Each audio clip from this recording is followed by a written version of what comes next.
Bon, salut à tous. Donc, on se retrouve pour la partie 2. Donc, le cadre de GT10 tout démonté. Là, je vais le foutre dans l'étau. On va commencer à le décaper. Donc, je pense que je vais le décaper à nu complet. Puis, je vais aller demander à mon carrossier pour qu'il peigne. Et puis, surtout, moi, je travaille chez Peugeot. Donc, je sais pas si vous avez déjà vu là les nouveaux oranges sur les 2008, les 208. Là, les nouveaux oranges, ils sont vraiment pas mal beaux. Donc je pense que je vais essayer de lui dire qu'il me la peigne dans le orange là, comme ça sera toujours une teinte Peugeot, mais pas la teinte d'origine de la GT10 quoi. Donc tant pis, mais au moins ça sera quand même une teinte Peugeot. Ça ferait un peu un style néo-rétro, du neuf sur du vieux, donc ça fera un petit style je pense. Je pense que genre le bras oscillant, tout ça, je vais le remettre en noir. Donc ça fera genre le bâton de fourche aussi, parce que là il est blanc, ils sont dégueulasses. Donc les remettre en noir, je vais faire une orange et noir et je pense que ça sera pas trop mal. Avec le beau petit orange de chez Peugeot là, il est chouette donc voilà.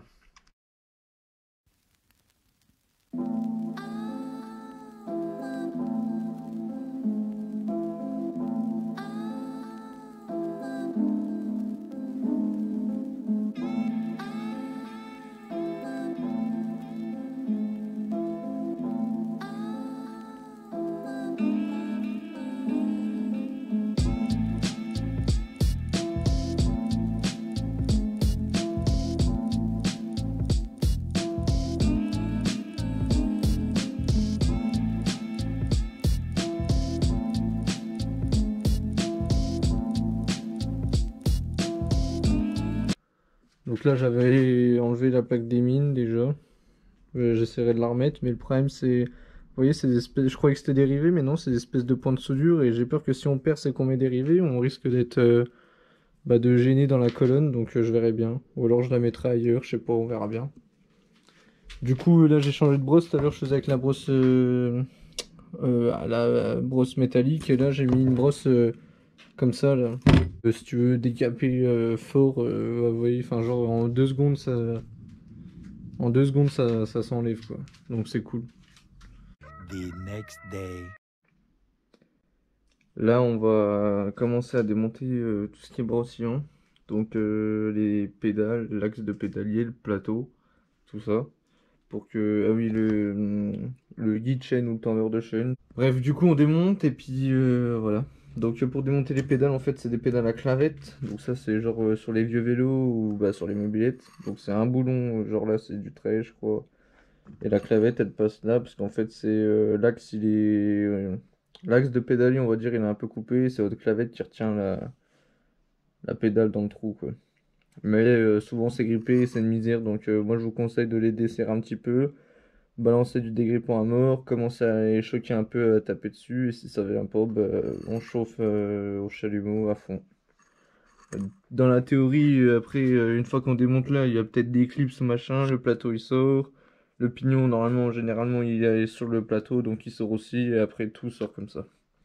Ici là j'ai vu qu'il y a la plaque, la plaque là c'est pour le ressort moteur, parce que c'est des moteurs balancés aussi sur les GT10, mais en fait le ressort au lieu d'être en bas, comme sur les 88, les 51 et tout, il est en haut, donc il est caché et c'est une vraie misère à remonter. Il y en a, ils vont me dire oui, c'est tout simple et tout, une fois que t'as la technique, ouais, j'ai pas envie de me faire chier. Nous, on mettra un autre ressort, genre un Doppler ou je sais pas quoi, qui vient vers le bas là, ou tu refixes là-dessus, je crois, un truc tout simple, tout bidon à remonter, et puis voilà. Mais alors, le bras oscillant, j'ai dit, je le mettais en noir avec la fourche, donc ça fera orange et noir. Puis voilà. Ah, la béquille aussi. La béquille aussi à démonter, alors ça je sais pas du tout comment ça se démonte, elle ressort, à mon avis ça doit être un axe avec une goupille ou je sais pas, je verrai bien. Bon bah j'ai fait le côté là, donc bah elles étaient bien grippées, j'ai dû les chauffer, hein, mais ça je m'en doutais un peu. Donc pareil, un peu de dégrippant. Ici vous voyez là on voit qu'il y a un graisseur pour pour le roulement de plateau je pense. Ou la cage à aiguille peut-être, je sais pas. Là, je vais vous filmer un peu, tant qu'on chauffe, machin.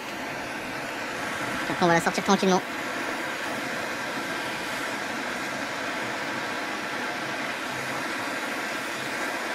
Et surtout, laissez bien laissez bien les coudes sur la vis quand vous tapez. Parce que des fois on peut... Ah, quand j'étais petit, je sais que ça m'est déjà arrivé où je laissais jamais les... Ah merde, c'est vrai que c'est en plastique ça, je suis con. Bon, on aura peut-être un plateau à racheter les gars. Le con putain. Ouais, je disais, je laissais jamais les boulons dessus et à chaque fois je me rappelle que je tordais les vis et après c'était encore plus dur à sortir et tout. Donc voilà, vous faites pas baiser. Putain mais ouais, je suis trop con, j'ai cramé le plateau. J'ai vu sur 51 ou 90, ils ont en ferraille le truc là, pourquoi c'est du plastique. Truc qui crépite à mot.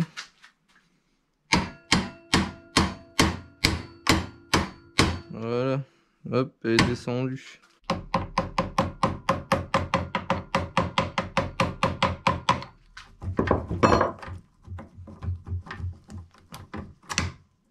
Voilà. Et dans la théorie, voilà. Donc voilà, vous savez comment enlever une pédale. Donc là, à mon avis, le plateau, ça doit être une... genre les rondelles là, à mon avis, ouais, voilà. Et ça vient tout seul, ça me semble bien. Puis le pignon est fixé dessus. Et après, voilà, vous sortez votre axe et puis c'est terminé. Bras oscillant bientôt fini. Donc il me reste encore à nettoyer toute la crasse un peu en dessous là, au niveau de la béquille. Et puis après, ça sera bon. Bras oscillant mis en après. Donc bah, c'est de l'après noir. Mais voilà, c'est juste bah, pour le protéger. Je vais avec mon carrossier ce qu'il dira. C'est de l'après noir en bombe, donc c'est pour le top. Mais bon, voilà, il n'y a pas de coulure, il n'y a rien. Donc nickel. Voilà.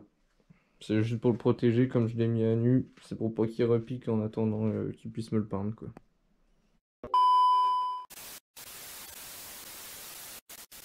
Je m'attaque à la béquille là. Donc bah pareil. Décapage complet et puis bah, la mettre en après aussi. La béquille elle fait un peu la gueule, mais bon après, de toute façon une béquille, quand je vais la mettre elle va frotter par terre et tout, donc ça forcément ça fera toujours la gueule, hein. C'est pas comme si c'était le cadre ou machin. Donc là bah tout ce qui est, genre je sais pas si vous voyez bien, mais toute la merde là, j'enlève déjà le plus gros tournevis, toute la vieille graisse et tout ça là.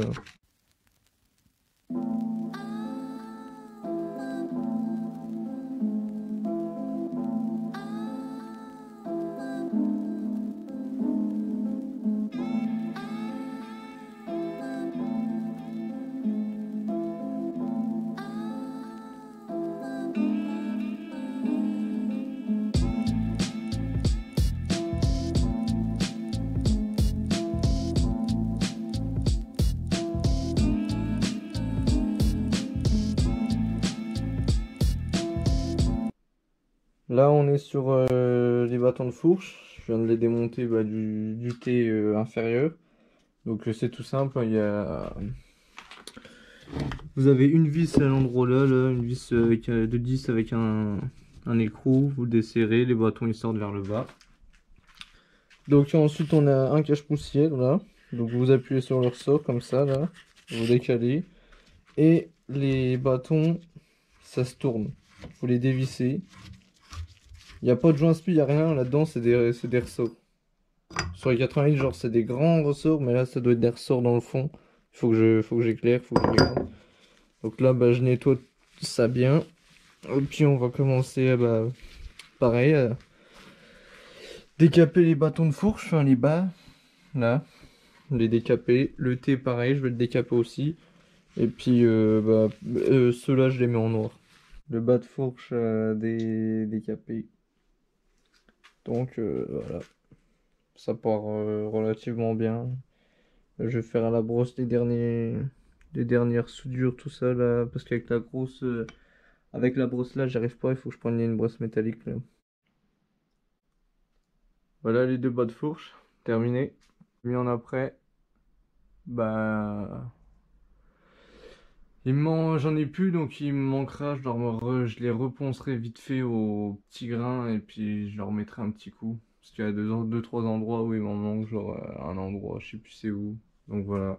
A few moments later. Alors voilà le cadre mis en après. Je vous fais des petites images vite fait. Donc franchement il rend bien, j'ai pas de J'ai pas de, par exemple, vous voyez là dans des endroits où je pouvais pas passer avec les brosses et tout, et en fait on voit même pas qu'il reste du, l'après il est bien repassé au-dessus du orange, donc voilà, on voit, il y a vraiment deux trois petits endroits où j'arrivais pas du tout à passer et ça se voit plus du tout. Donc je suis content. Donc bah j'attends des nouvelles de mon carrossier là, faut que j'aille le choper, le voir et puis histoire qu'on peigne ça tranquillement. Du coup le thé de fourche là, je l'ai mis en protection au niveau de la colonne. Les deux bâtons de fourche, pareil, là j'étais déjà en train d'essayer d'enlever le plus gros parce qu'il y avait un peu de la merde partout. Celui-là il est déjà un peu préfet. Donc les bas de fourche je les remets en noir, le thé je le mets en noir. Et après bah, les bas de fourche, les bas de fourche, putain, les amortisseurs. Là-dessus vous savez c'est les comme les 88 là, les espèces de polis là, les tubes, bah, c'est des tubes polis et avec ça là, avec de la paille de fer et un peu d'huile de coude, et bah, ça s'enlève nickel. Donc là voilà, je vais mettre ça bah, bien les poncer machin et tout, les brosser comme le thé. Quand je fais ça et puis la vidéo va se terminer parce que après dans tous les cas il faut que le moteur, bah, la prochaine vidéo ça sera sur le moteur et dans tous les cas il faut que je commande toutes les pièces. Donc voilà. Je viens de lui mettre une couche d'après là sur le thé de fourche. Donc bah pareil, hein. En vrai de vrai là je vous mets ça mais je sais même pas si c'est utile, je sais même pas si ça vous intéresse de voir tout ça. Donc je vous le mets au cas où. Là je suis toujours en train de nettoyer au max bah, ça là, les bas de feu, les bas d'amortisseur. Et puis voilà, hein, je pense que en vrai de vrai, je vous montre une fois que le résultat de celui-là peint, je vous montre les bas de feu, les bas d'amortisseur peints et la vidéo s'arrête là. Amortisseur mis en après également. L'autre il est là, là il y a le T, la béquille, machin, le cadre derrière, donc voilà. Dites-moi si vous avez kiffé ou pas, parce que vraiment j'en sais rien si ce genre d'épisode vous plaît, parce que c'est vraiment répétitif, hein. Je décape une pièce, je la mets en après, donc voilà. Redites-moi si pour euh, les prochaines restaurations vous voulez ça ou pas. N'hésitez pas à vous abonner. Et bah c'est tout, hein. Bon visionnage à tous et merci à tous. Je crois qu'on a passé les 420 abonnés aussi, donc c'est vraiment, vraiment chouette. C'est cool. Ça fait que d'augmenter les vues pareil, donc merci.